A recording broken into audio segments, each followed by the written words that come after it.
veins, I've been driving this train. Years in this lane, there's no stopping this flame. Cause I came to the game and I changed it to play how I like, rearranged it to my own domain. Yeah, I got what it takes, made lots of mistakes, taking shots, skipping breaks, feeling lost, feeling great, popping off, singing straight, never stopped, never changed. All the squad here to play, and I've got something to say, yeah.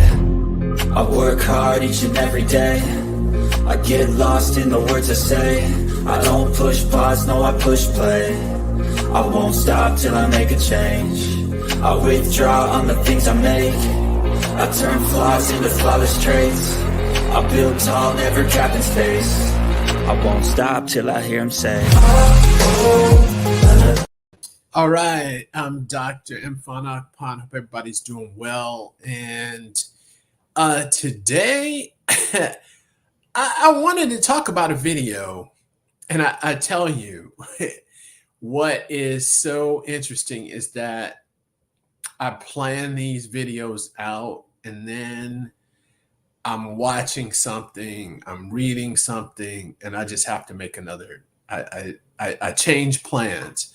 And I saw a interview with Sam Altman, and he says that ChatGPT-4 is not good. And it shocked me. And I'm going to play it so you can get to hear what he said. And I recommend you watch the whole interview. And in the meantime, make sure you like and subscribe so you can make sure to get notified. We have new content, new videos, new things. So let's get right into it. So let me pull this up. Now, there we go. So this is interesting. He's at Stanford University. He's at Stanford University giving this interview. I'm going to move it a little bit back just so we can get some context to this. So this is the ETL. It's for inspiring entrepreneurs, entrepreneurship, thought leaders. Very interesting talk. I think the host, he was really pushing. In my opinion, he was asking some very good questions. So let's take a listen to this. How do you capitalize that? Well, look, I kind of think that giving people really capable tools and letting them figure out how they're going to use this to build the future is a super good thing to do, and it's super valuable. And I am super willing to bet on the ingenuity of you all and everybody else in the world to figure out what to do about this. So there is probably some more business-minded person than me at OpenAI somewhere that is worried about how much we're spending, but I kind of don't. Okay, so that doesn't cross it. So, he kind of, he didn't want to answer that question. OpenAI is phenomenal. ChatGPT is phenomenal. Everything else, all the other models are phenomenal. You burned $520 million of cash last year. That doesn't concern you in terms of thinking about the economic model of how do you actually, where's going to be the monetization source? Well, first of all, that's nice of you to say, but ChatGPT is not phenomenal. Like ChatGPT is like mildly embarrassing at best. GPT-4 is the dumbest model any of you will ever have to use again by a lot.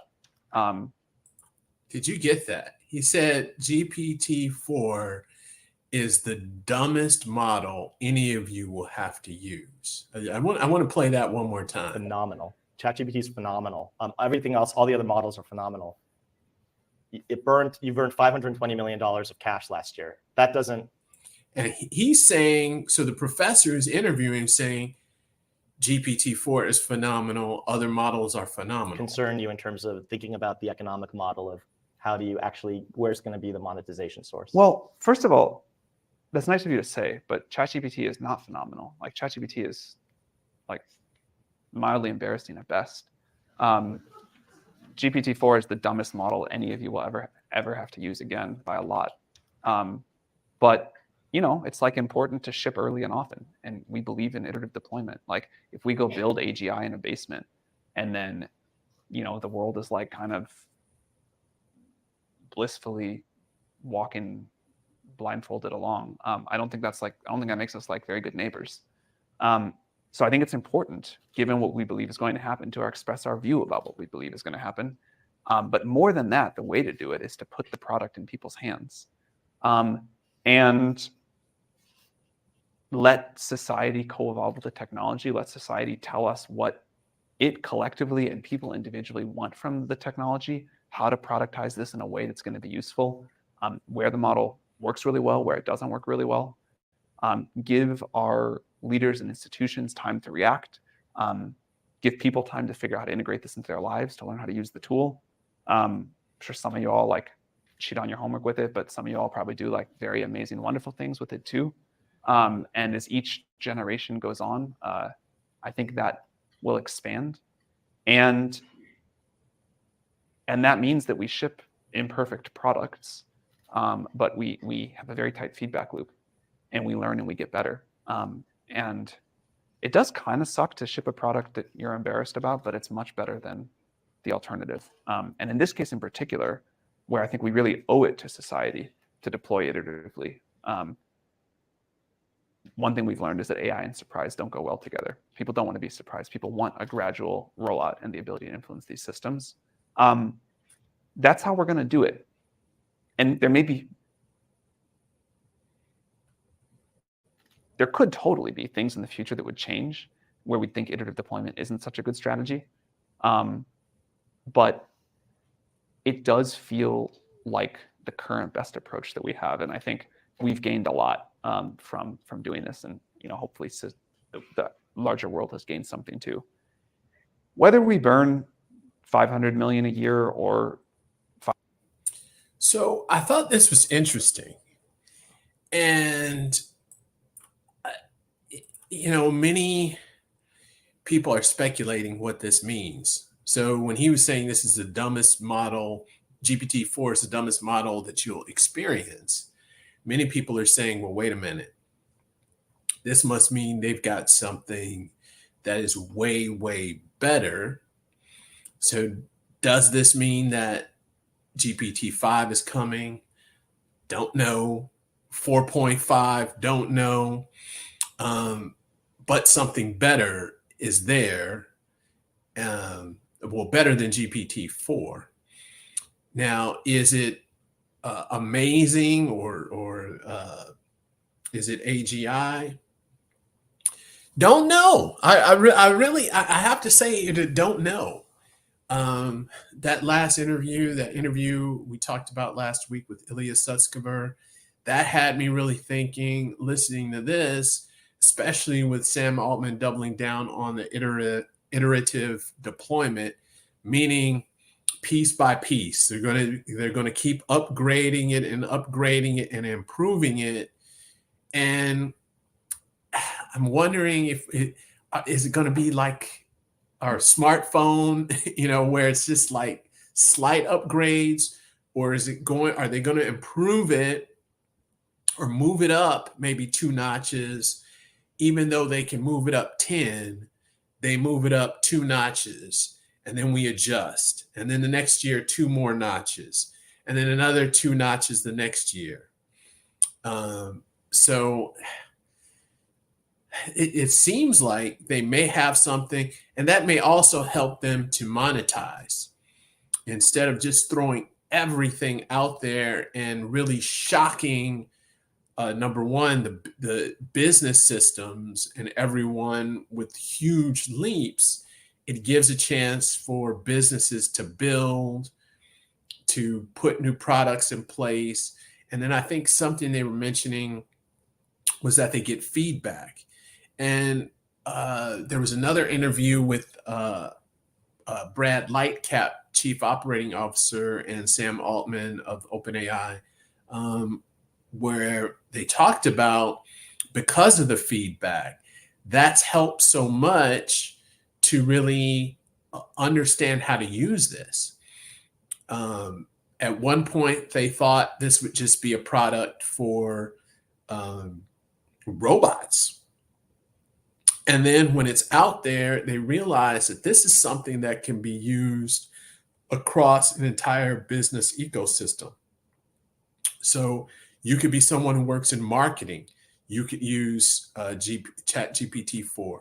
You could be someone who is in the legal department. You can use it. You could be a programmer. So you could software engineer. You can use it. So it can be the accounting. You know, I was talking to a former student, she was talking to our class about how in accounting, she works public accounting firm, they use ChatGPT to practice client conversations, how to simplify concepts. So, you know, by getting the product out there, they can get as much feedback as possible and understand how people are using it and find directions and ways to maneuver their product. So I think by slowly rolling out or slowly improving it, I think that will help from a business standpoint, because now you get businesses are able to adjust, people are able to adjust, more and more people are able to adopt. So, and I think in a way you could satisfy the early adopters. So the people who are just, you know, who are using the power users, those who are using the large language models every day, most of the day, adding them to their workflows. And then those who may use it every once in a while, you can kind of allow it to seep into everyone's daily activities. So I think that is very interesting. The other thing that I think is very interesting is that when you think about these closed or paywall models like Anthropic's Claude or ChatGPT, so you think about these large language models. There was an analogy that they're like consultants. So you hire them to come in, you work with them, they help you improve your business, but they're not part of your business, right? It's an outside company. And then the open source models like Llama 3, these are actually employees. So you bring them in, you hire them, and they bring their skills and talents to the workplace. So I think this is very interesting. I recommend you take a look at the interview. And, you know, he was asking some good questions. I think he was pushing the envelope, in my opinion. And I think it was a very good interview, particularly when you're hearing that point, just to reinforce that better things are coming. So I think that also builds up some excitement and some anticipation. Because if you got to remember, all of this was rolled out the end of November in 2022, right? And we're in 2024, and something GPT-4 was just amazing. You know, it's got vision, you can upload documents, you can do so much with it, not to mention the GPT store.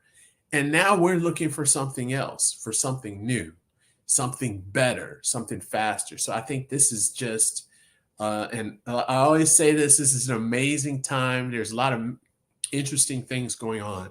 I look forward to your thoughts and your comments, as always, and your feedback. Thank you.